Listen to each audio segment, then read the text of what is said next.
आज हम David Easton के उत्तर व्यवहारवाद का अध्ययन करेंगे। डेविड ईस्टन ने 1960 में अपनी पुस्तक व्यवहारवाद में व्यवहारवाद के सिद्धांत का प्रतिपादन किया था और उनका उद्देश्य ये था पॉलिटिकल साइंस को प्योर साइंस बनाना।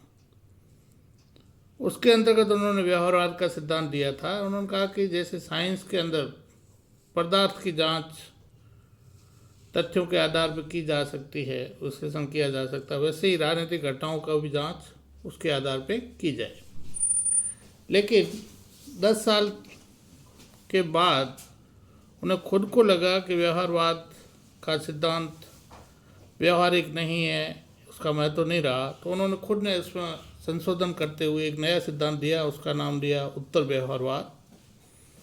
और उसके अंतर्गत उन्होंने कहा कि अध्ययन का उद्देश्य केवल सिद्धांत निर्माण नहीं होना चाहिए, बल्कि उसकी प्रासंगिकता भी होनी चाहिए। इसी आधार पर उन्होंने कहा कि उत्तर व्यवहारवाद जो सिद्धांत है उसका प्रथम आधार होगा कि जो भी अध्ययन किया जा रहा है उसकी क्या प्रासंगिकता है, और दूसरा है कि क्रियानिष्ठा, कर्मनिष्ठा।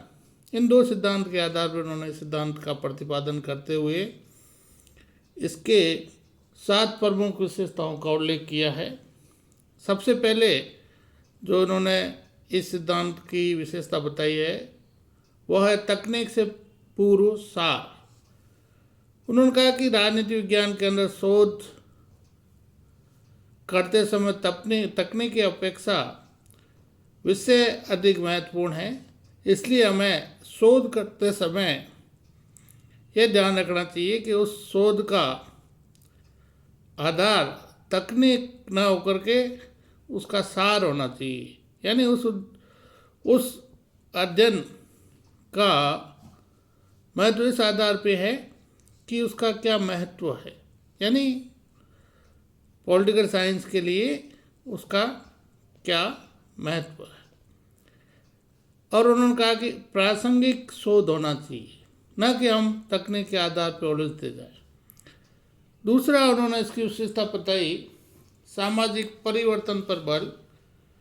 उत्तर व्यवहारवादी ये मानते हैं कि समकालीन राजनीति में यथार्थवादी समर्थक नहीं होना चाहिए, बल्कि हमें अध्ययन करते समय इस चीज़ का ध्यान रखना चाहिए कि सामाजिक परिवर्तन कैसे हो।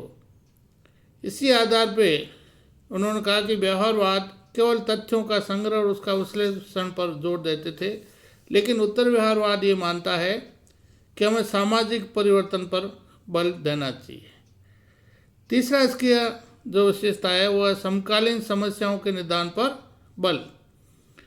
व्यवहारवादी ये मानते हैं कि राजनीति के अंदर जो समकालीन समस्या है उनका अध्ययन के आधार पर कोई समाधान निकाला जाए और राजनीतिक और सामाजिक समस्याओं के समाधान में यथासंभव सहयोग देना चाहिए। इस आधार पर उन्होंने कहा कि उत्तर व्यवहारवाद में समकालीन समस्याओं का समाधान हमें करना चाहिए। इसकी नेक्स्ट जो विशेषता है, उन्होंने कहा कि अध्ययन में मूल्य निरपेक्ष नहीं होना चाहिए, बल्कि अध्ययन में मूल्यों का महत्वपूर्ण भूमिका है। व्यवहारवाद में डेविड ईस्टन ने कहा था कि हमें मूल्य निरपेक्ष अध्ययन करना चाहिए, लेकिन इसमें उन्होंने चेंज करते हुए कहा कि हमें मूल्य सापेक्ष अध्ययन पर बल देना चाहिए। पांचवी इसकी विशेषता है कि समाज में बुद्धिजीवियों की भूमिका।